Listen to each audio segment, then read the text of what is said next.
Morning, everyone. Welcome to our April office hours. We're glad you're here with us this morning. We are recording and this will be posted on our website within the next couple of days, as always.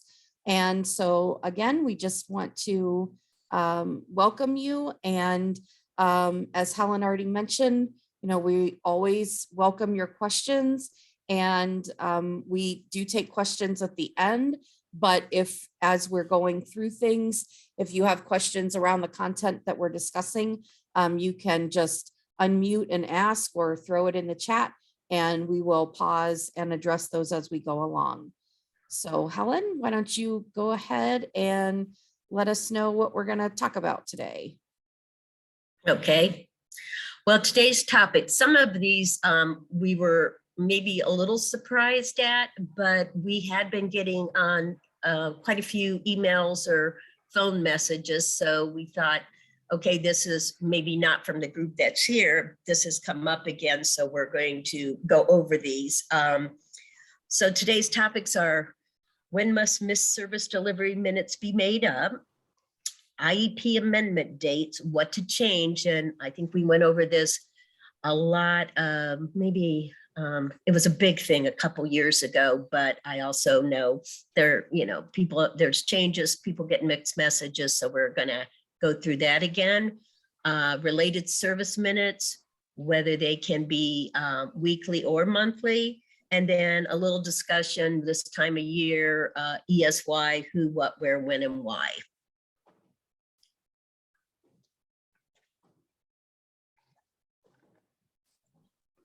Okay, so the question has come up, when do service minutes need to be made up if they're missed, or do they always need to be made up if they're missed?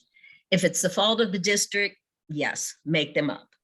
However, there are some exceptions that if the child is absent from school or when school is not in session, the district is not obligated to compensate for those missed services. That said, we know if children are frequently absent, we definitely know if a student is absent on home instruction or whatever, yes, they're getting minutes. But if they're frequently absent, the IEP team must convene and determine if there needs to be compensatory services in order for the child to receive FAPE, which means is the child still making progress on the IEP goals and in the general curriculum.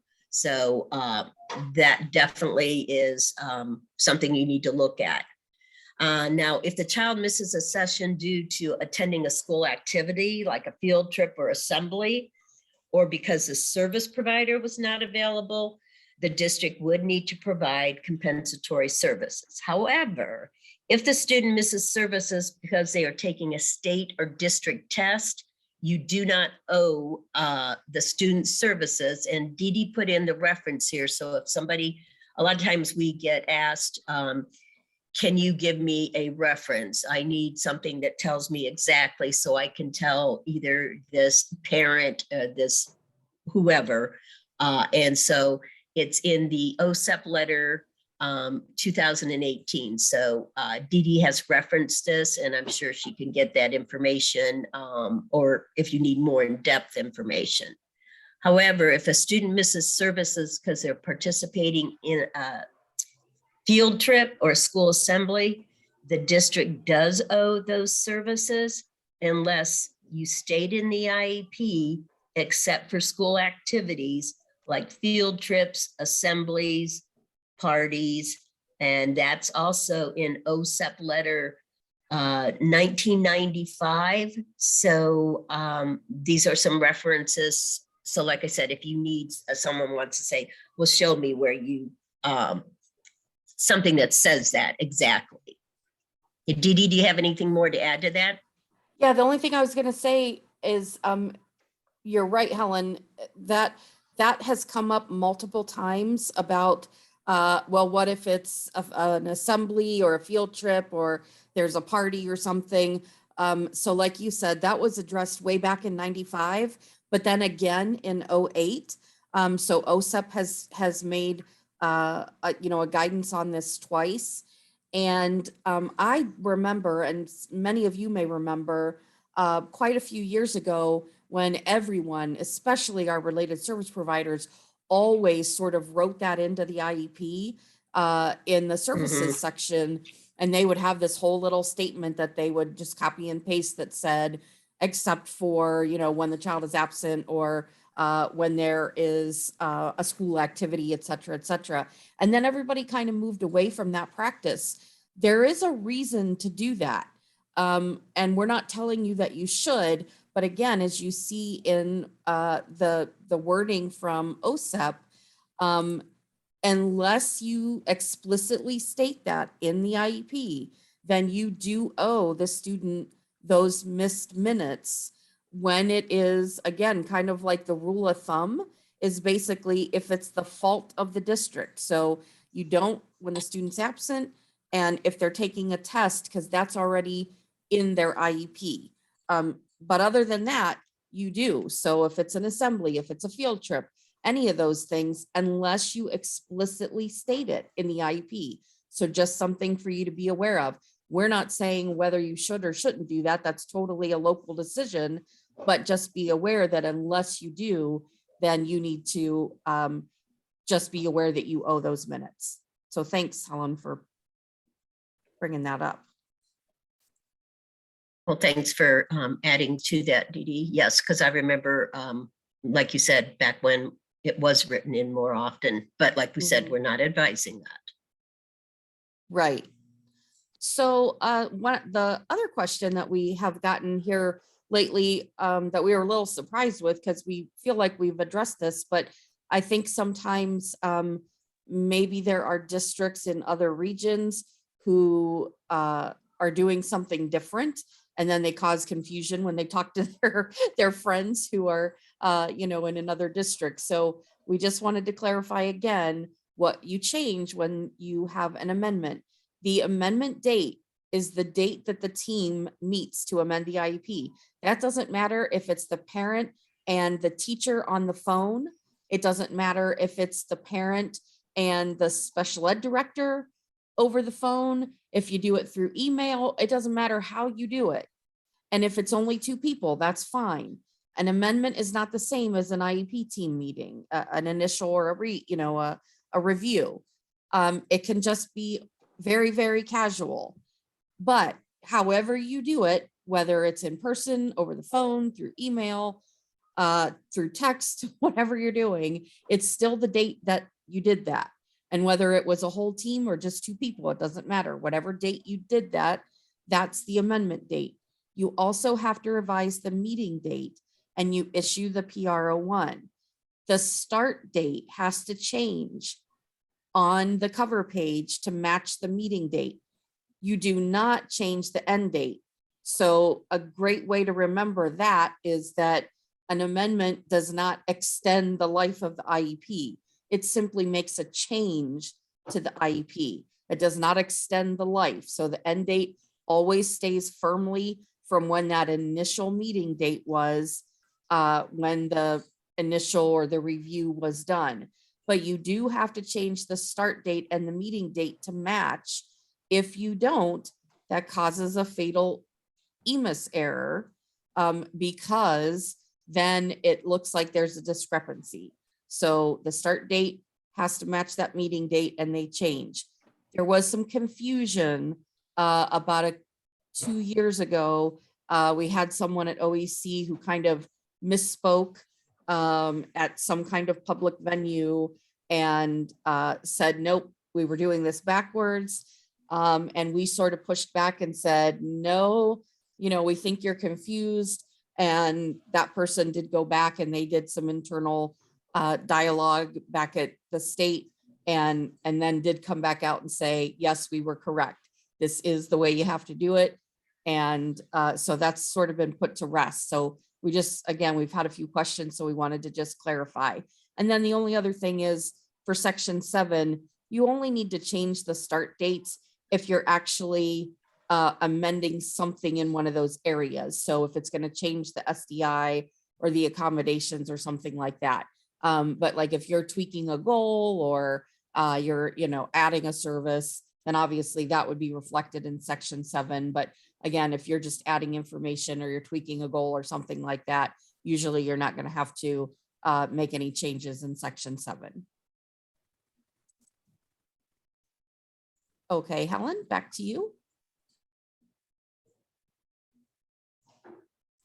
Sorry, I was muted. Related service minutes list. And this was a big deal back a few years ago. And I mean, it's continued to be, because we know teachers, intervention specialists, whatever, everything has to be written weekly. However, at one time they were saying related services had to be listed weekly also. However, they walked that back a little bit because of the Medicaid issue, saying that they can be listed monthly. However, they have to be broken out so that in parentheses, and we have said before, you can use parentheses on IEPs, and it's better to do so to make something clear. So use, like if you were doing 120 minutes monthly, put 30-minute weekly sessions so that it makes it clear to the parents that you're not having just one session of 120 minutes. You're having, the student is getting 4 different 30-minute sessions a week, but you're putting it on the IEP as the therapies can put it on the IEP as monthly. I think I just saw something in the chat. Yeah, that's okay. Okay, go ahead. Go ahead, Helen. I was going to say, you can go ahead and finish talking about this, and then we'll jump back to Katie's comment. Okay, and OEC prefers weekly, but they have accepted from therapists. They will not accept it from teachers, because you're in the room all the time, and therapy is a little bit different. Plus, you get the Medicaid billing, which at one time they really weren't concerned about the Medicaid billing, but then they relinquished that. That does often pose a bigger problem for some of the therapists. So once again, it can be listed weekly, it can be listed monthly, but broken out in parentheses as to how many minutes that is weekly session. So it's clear, and it's clear to the parents. Okay, Dee Dee, did Perfect. you said, yeah, did you say Yeah. there was a Yeah, okay. so there was just a question that Katie said that they do get some errors in EMIS if they don't change section 7 start dates. And so again, that really depends on the software that you're using. If you need to change the start date in section 7, it's not going to hurt anything because it's an amendment. And so, if it prompts you to do that, that's fine. We're just simply saying you don't necessarily have to unless something does change in there. And if you are changing anything in terms of service delivery, then you would have to change it in section 7 anyway. So so that's really not a hill to die on, not a big deal one way or the other. So Katie, hopefully that answers your question. Yeah, and then Yes, thank you. I think that's just where some of the confusion has come in, because we didn't have to, but then we were still getting the errors. So that's helpful. Thank you. Sure. Okay, and then I think China has said, can it be written quarterly? I wouldn't write minutes quarterly for even therapists. I don't think. Go ahead, Helen. Go ahead, Dee Dee. I was just going to say, I have seen it.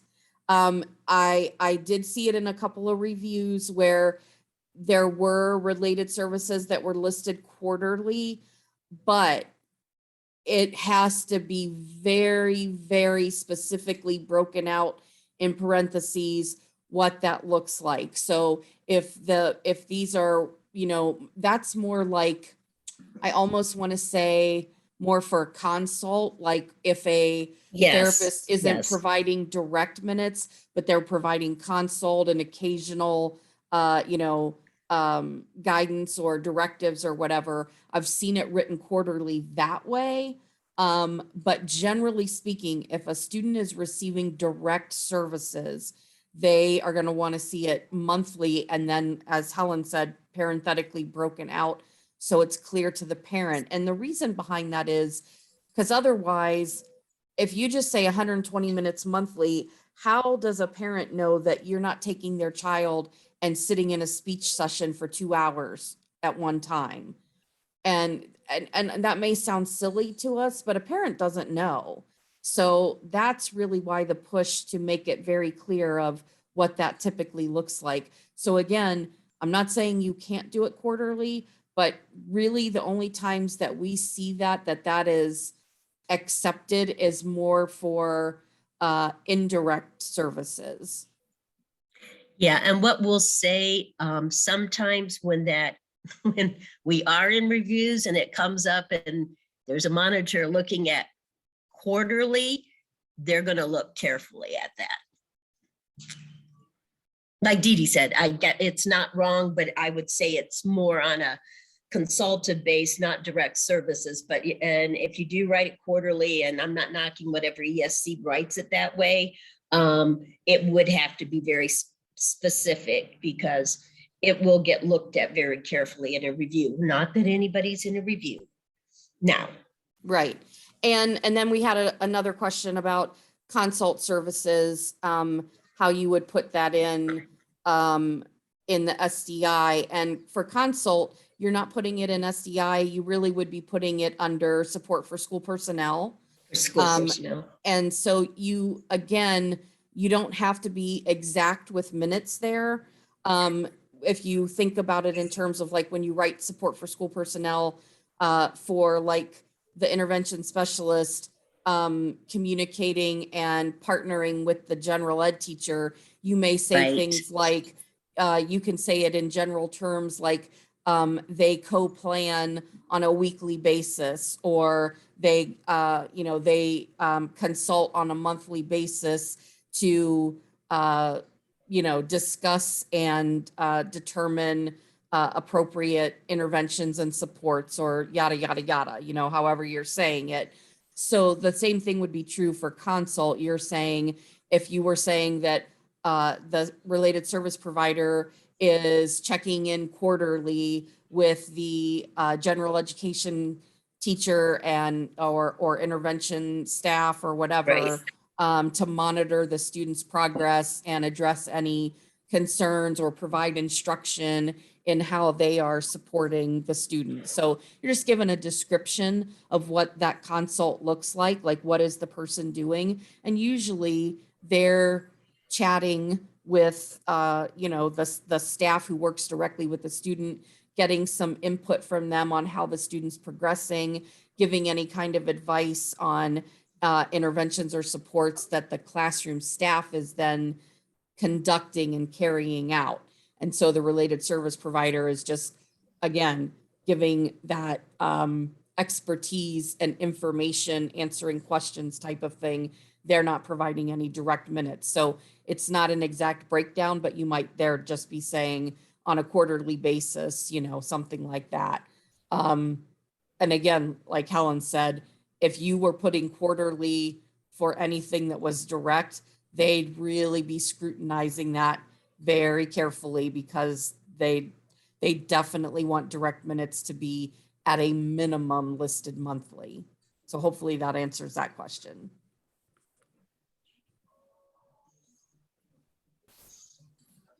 Okay, I think we answered that. Okay.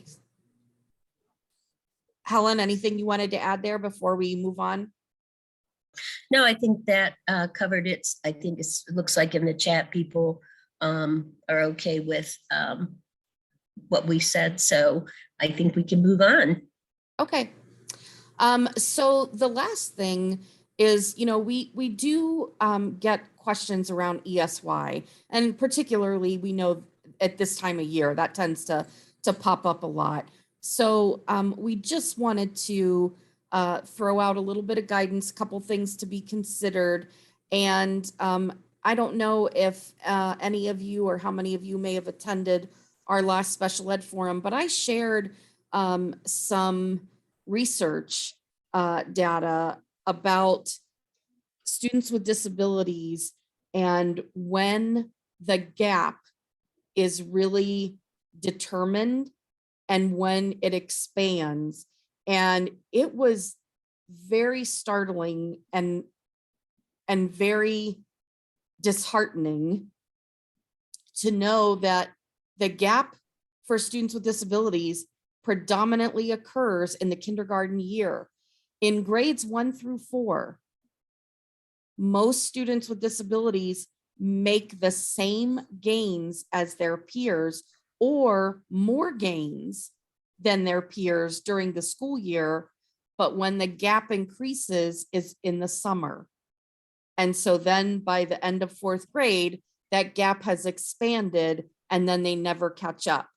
So first of all, we want to say that really should give all of us reason for pause and careful consideration on how we support students identified in the kindergarten year, but then also how we leverage ESY, particularly in those early elementary grades, and maybe move away from the more rigid thinking that we've had around ESY as we embrace that data and realize that we really can make a difference in closing that gap if we focus our efforts in those early elementary grades in the summer months. So I'll get off my soapbox now and we'll move on to some other things to consider. But I just wanted to kind of start with that. So one thing that is often asked is, what about kiddos who are not yet entered into our preschool program? They're transitioning and they will be. So just something important for you to remember is there's no requirement that a child has to already have entered school in order to be considered eligible for ESY. So you do have to look at your kiddos who are transitioning from Part C services, and that's part of, in the operating standards, and determine based on the information and the data that you have from the Part C system, if ESY services are warranted. So just want you to be aware of that and not overlook some of those kiddos. So this is some language that we took directly from ODE's site, where it talks about compensatory services, recovery services, and extended school year services. And we were glad that sort of in the wake of the pandemic, that ODE put all this really great information together in the sort of the return and recovery that they put in place for coming back to school. But they ended up putting more information than we'd ever seen before about ESY, which was really helpful. So I think sometimes, like I said, sometimes we fall into the trap of very rigid thinking about ESY. And now, especially having that new research that it followed, several thousand students with disabilities during a 4-year cohort from K to the end of grade 4, really gives us new information and can help us sort of shift the way we think about ESY. But the purpose of ESY is to prevent or slow any severe skill regression that would be caused by a disruption or a break in instruction. So these are just a couple of the key considerations that ODE has identified. This is not an exhaustive list by any means. So thinking about students who have issues or deficits with working memory, how much reinforcement they need to maintain their skills during the regular school year. So maybe they're not having regression when there's a short break, but are they reliant on continual prompts and reinforcement and reteaching? Are there behavioral concerns that get in the way during the school year? And if there's not instruction provided over the summer, would those behavioral concerns lead to, regression that you would see when you come back? And then are they making steady progress towards their IEP goals? And would a break threaten or impede that progress? Are there unusual circumstances that might necessitate instruction over the summer? Are there other factors that you should consider? And then considering if the learning and the progress that was made during the school year, would that be jeopardized if the student didn't receive services over the summer? And so what often happens is we sort of get this tunnel vision of we're only looking at regression and recoupment data, and we don't consider anything else. And so again, we want to just think about in terms of that regression recoupment. You may not necessarily see a regression over a spring break or over, a winter break or something like that. But there's really three criteria that we look at that are in the definitions. They're not called out specifically in the operating standards, but they are within the definitions and within the definitions in IDEA. So we look at regression and recoupment, but we also look at emergence of skill and that degree and nature of the disability. And here's what I would say. If you look at those other two areas, they do directly correlate back to regression and recoupment. So if we think about the emergence of a new skill, for example, a student is just at the cusp of walking independently with a gait trainer, or being able to direct their mobilized wheelchair, or just is on the cusp of emergence with vowel sounds or letter recognition or something like that. So they're right on that bubble of emergence with a skill. If that support and instruction is lost over the summer, there's a very good chance and likelihood that that would, in fact, cause some regression, that the student would come back not still at that same place of emergence. Because if you think about the very definition of an emerging skill is when the student is not yet mastered the skill, is not demonstrating the skill independently, but is just in that emergent phase where they need a lot of support in order to demonstrate that skill. So if you think about what that means in terms of emergence, if that instruction was then stopped, that emergence is going to stall.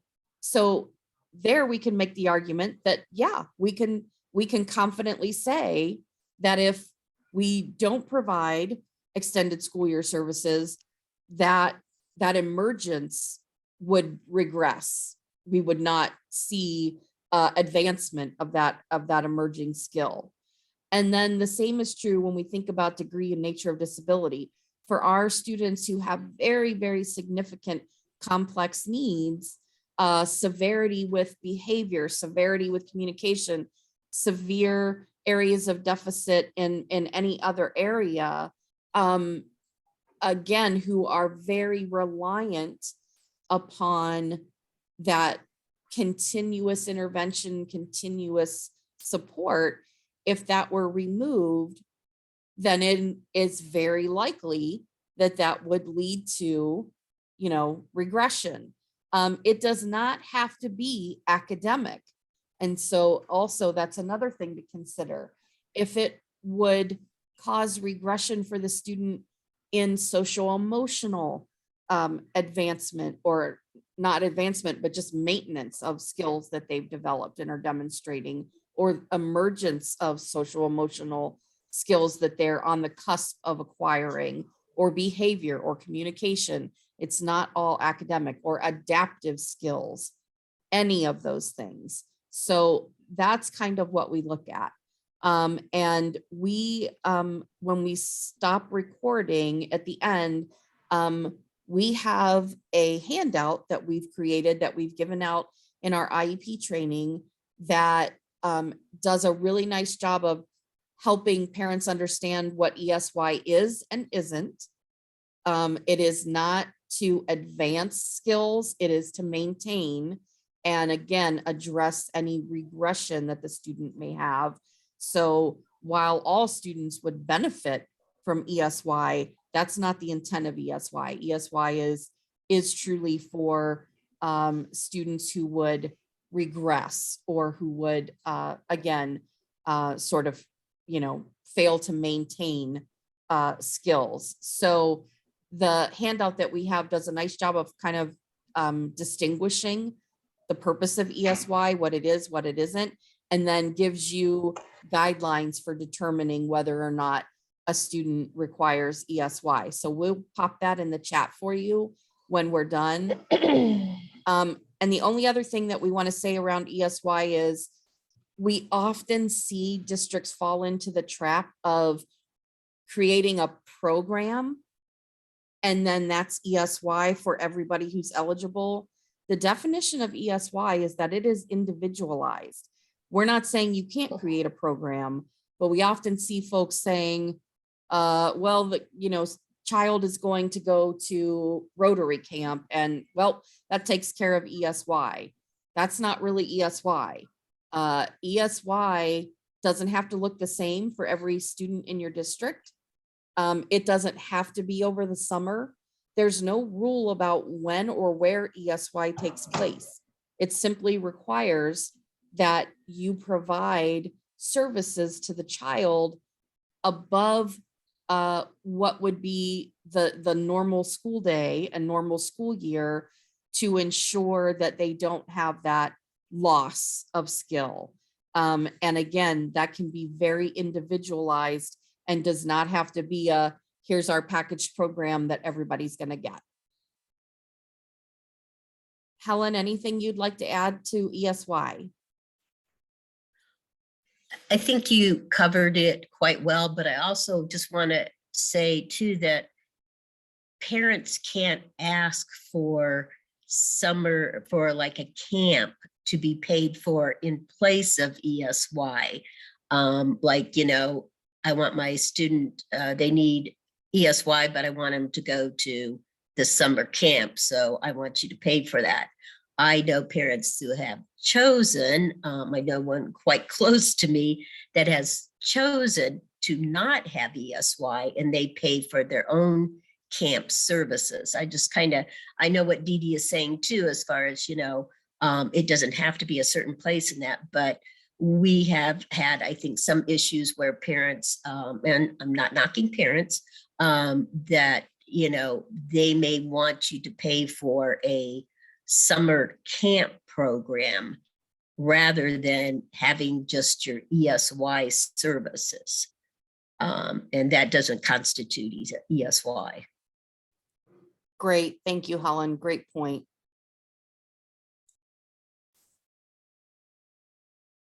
So, questions, and before we start taking questions, we certainly will take any questions now. And then if people would prefer recording to stop to be more comfortable with asking questions, and it can be questions that were not presented today. We know sometimes we ask for people to send in specific questions, and I know with everything that's going on, especially the past 2 years plus, with actually, yay, the end of school year is coming. Hopefully everybody's had a little bit of a spring break and some been able to rejuvenate, but we also know that people don't have time sometimes to send their questions in. So we take what actually has come into Dee Dee or I, or both of us, as questions.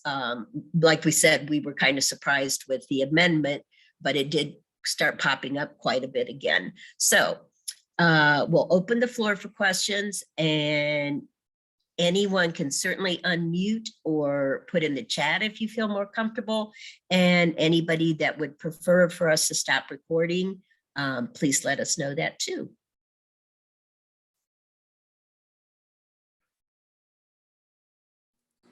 And we're special ed folks, so we have good wait time.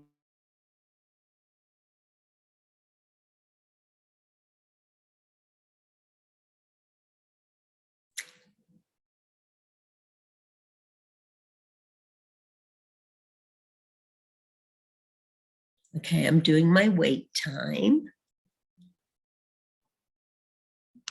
I'll go ahead and ask a question if we have Okay. time. Sure.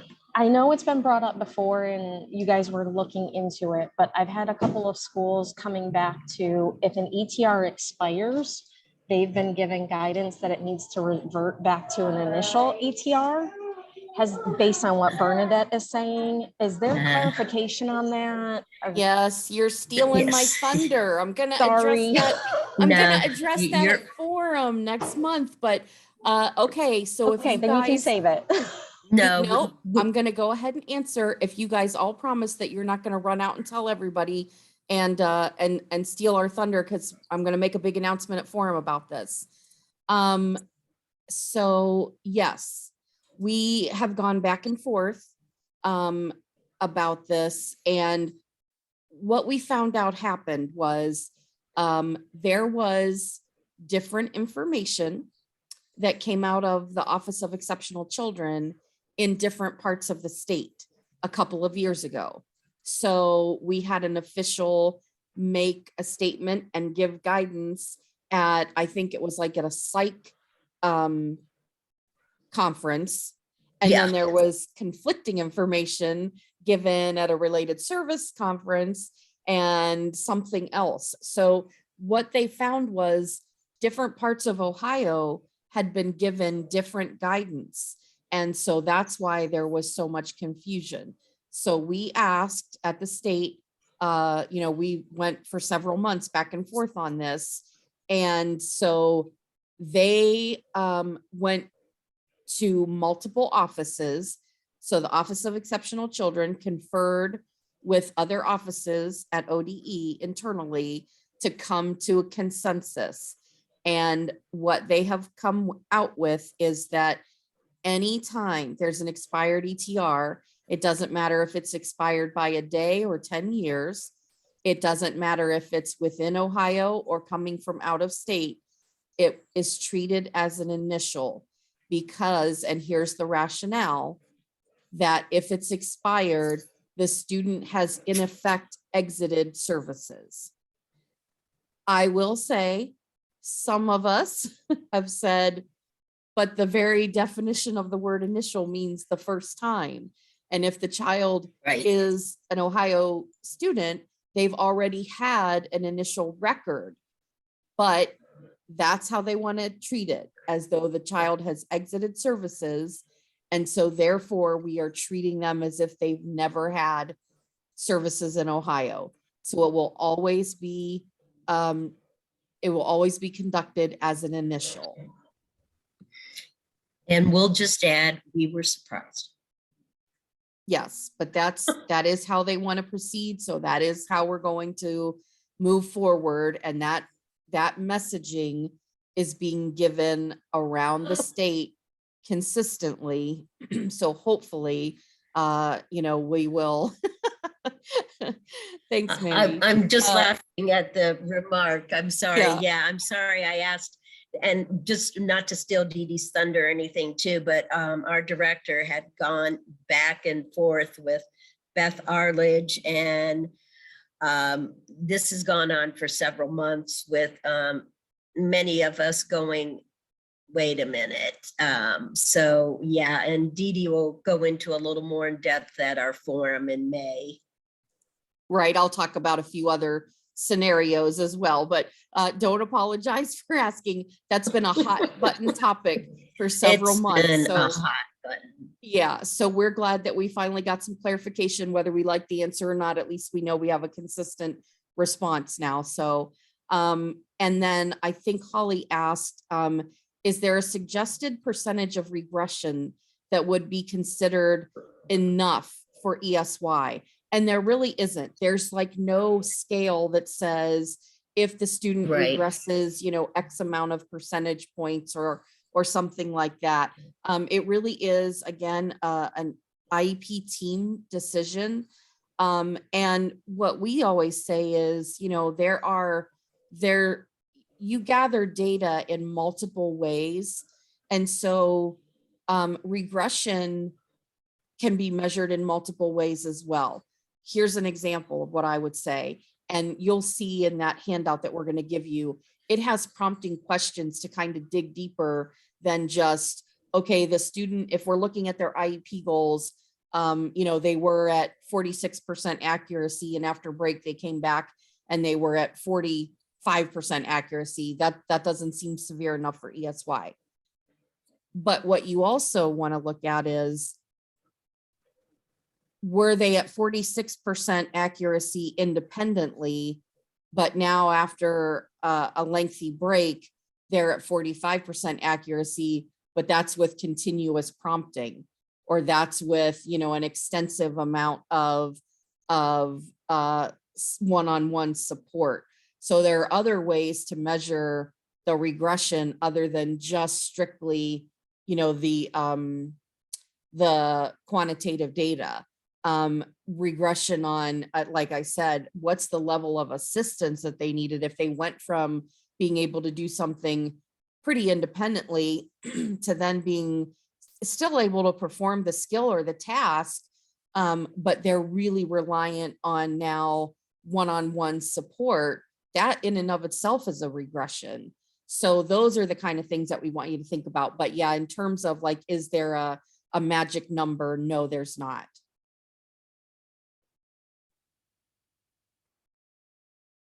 Did you drop that in the chat? I don't think you did yet, right? No, I will once I stop the recording. Oh, okay.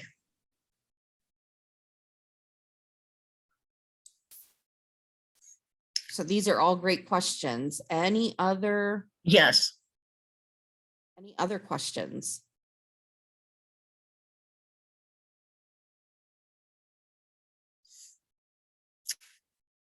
Okay, unless somebody wants us to stop recording and then ask a question. Oh, are parents allowed to request DSY? Yeah, they're allowed to request DSY, but you still go through a process. Right. And yeah, parents don't make the decision on whether or not a child receives ESY. It's an IEP team decision, and it needs to be warranted. So even though we're Right. talking about not being so rigid in our thinking, and like I said earlier, really taking a closer look at how we can leverage supports in kindergarten and ESY in those early elementary years, we still want to make sure that we give the message loud and clear that although all students would benefit from summer services, that's not the intent of ESY. It's not about benefiting or advancing. It's about maintaining skills that they already have or that are emerging and not causing regression. And I see the additional question of if there's no data, but the family still wants it. No, if you can't justify it, it doesn't Right. matter if the family wants it. You do not have to provide ESY. And basically you show the data that, you know, here's the data, this doesn't warrant ESY services. I know that's easy for me to say, and a family's still, you know, wanting it, but the fact that you have the data is the important part on your side of on your side of the story, because yes, have data to support your response. Great. Thank you, Helen. Perfect.